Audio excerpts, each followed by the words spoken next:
नमस्कार दोस्तों, स्वागत है आपका आपके चैनल कृष्णा क्रिएशन में। अगर आपके साथ भी शनि की दशा चल रही है तो ये व्रत कथा जरूर सुनें। इसको सुनने से शनि की 7.5 खत्म हो जाती है और उनका प्रभाव भी कम हो जाता है, उनकी कृपा भी प्राप्त होती है।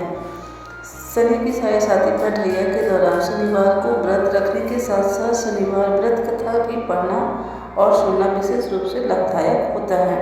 कथा को एक बार की बात है, सभी नवग्रह यथा सूर्य, चंद्र, मंगल, बुध, बृहस्पति, शुक्र, शनि, राहु और केतु में विवाद छिड़ गया था कि इसमें से बड़ा कौन सा ग्रह है। सभी आपस में लड़ने लगे और कोई निर्णय न होने पर देवराज इंद्र के पास निर्णय कराने पहुंचे। इंद्रदेव घबरा गए और उन्होंने निर्णय करने में अपनी असमर्थता जताई, परंतु उन्होंने कहा कि इस समय पृथ्वी पर राजा विक्रमादित्य हैं जो अति न्यायप्रिय हैं, वे ही इनका निर्णय कर सकते हैं। सभी ग्रह एक साथ राजा विक्रमादित्य के पास पहुंचे और अपना विवाद बताया, साथ ही निर्णय के लिए भी कहा। राजा विक्रमादित्य इस समस्या से चिंतित थे क्योंकि वे जानते थे जिस किसी को भी छोटा बताया वही क्रोधित हो उठेगा। तब राजा को एक उपाय सूझा।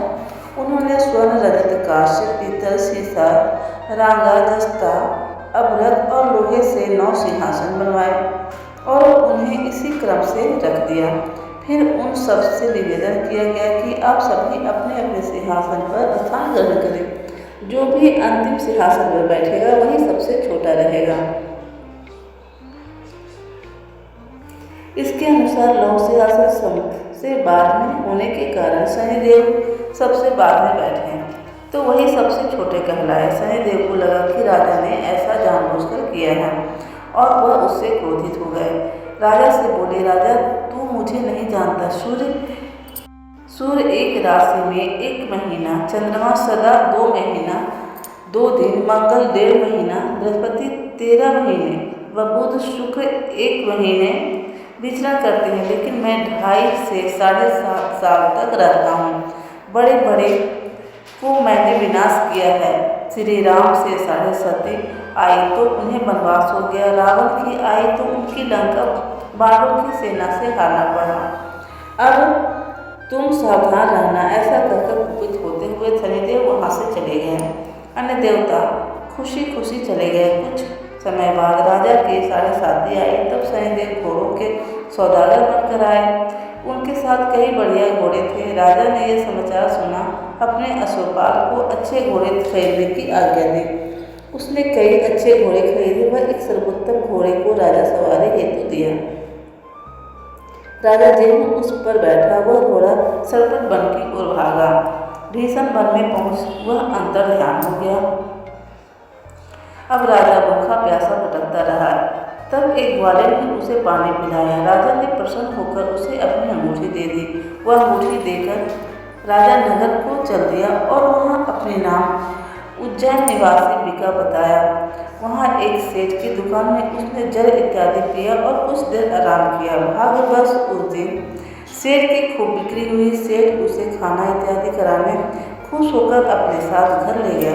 वहाँ उसने एक खूंटा पर देखा कि एक हार टंगा है जिसकी खूंटी निगल रही है। थोड़ी देर में पूरा हार गायब हो गया। तब सेठ ने आने पर देखा कि हार गायब है। सेठ ने समझा बीका ने उसे चुराया है। उसने बीका को कोतवाल के पास पकड़वा दिया। फिर उस नगर के राजा ने बीका को चोर समझकर उसे हाथ पैर कटवा दिए और नगर के बाहर फेंकवा दिया। वहाँ से एक तेजी निकल रहा था जिसे दया आई और उसने बीका को अपनी गाड़ी में बैठाया। वह अपनी जीप पर बैलों को हाँकने लगा। उस समय राजा की शनि दशा समाप्त हो गई। वहाँ ऋतु आने पर राजा मल्हार गाने लगा। राजा जिस नगर में था वहाँ की राजकुमारी मनभावनी को उनका गाना इतना पसंद आया कि उसने मन ही मन प्रण किया कि वह उस राग गाने वाले से विवाह करेगी। राजकुमार ने दासी को राग गाने वाले को ढूंढने भेजा।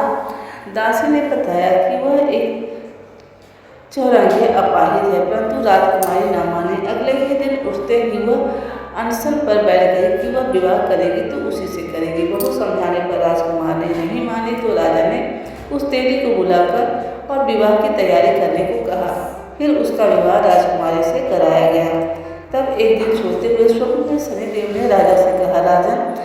देखा तुमने मेरा छोटा बताकर कितना दुख झेला। तब राजा ने उनसे क्षमा मांगी और प्रार्थना करते हुए कहा कि हे शनिदेव, जैसा दुख मुझे दिया है और किसी को न दे। शनिदेव मान गए और कहा कि जो मेरी कथा और व्रत करेगा उसे मेरी दशा में कोई दुख नहीं होगा। जो भी व्यक्ति रोज मेरा ध्यान करेगा उसकी मनोकामना पूर्ण होगी। और शनिदेव ने राजा को हाथ पैर वापस कर दिए।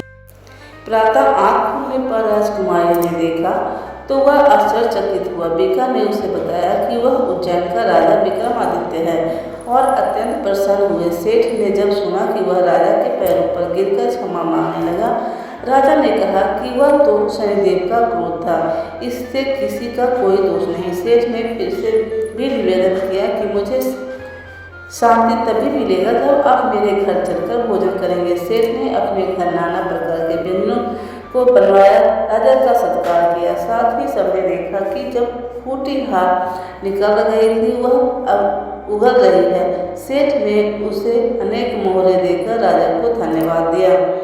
सेठ ने राजा को अपनी कन्या श्री कबरी से विवाह करने का निवेदन किया। राजा ने सहर्ष स्वीकार किया। कुछ समय बाद राजा अपनी दोनों रानियां मनभावनी और श्री कबरी को सभी उपहार सहित उज्जैन नगरी को चले। वहां राजा के राजवासियों ने सीमा पर खूब आदर सत्कार किया। सारे नगर में दीपमाला बनाई गई। राजा ने घोषणा करवाई कि मैंने सारे देव को सबसे छोटा बताया, जबकि असल में वो सर्वोपरि हैं। तब से राजा राज्य में शनिदेव की पूजा और कथा नियमित होने लगी। राजा प्रजा सभी खुशी और आनंद से जीवन व्यतीत करने लगे। जो भी कोई शनिदेव की इस कथा को सुनता या पढ़ता है उसके सभी दुख दूर हो जाते हैं। व्रत के दिन इस कथा को अवश्य पढ़ना चाहिए। दोस्तों, आपको शनिदेव की कथा कैसी लगी कमेंट बॉक्स में ज़रूर लिखिएगा। मिलते हैं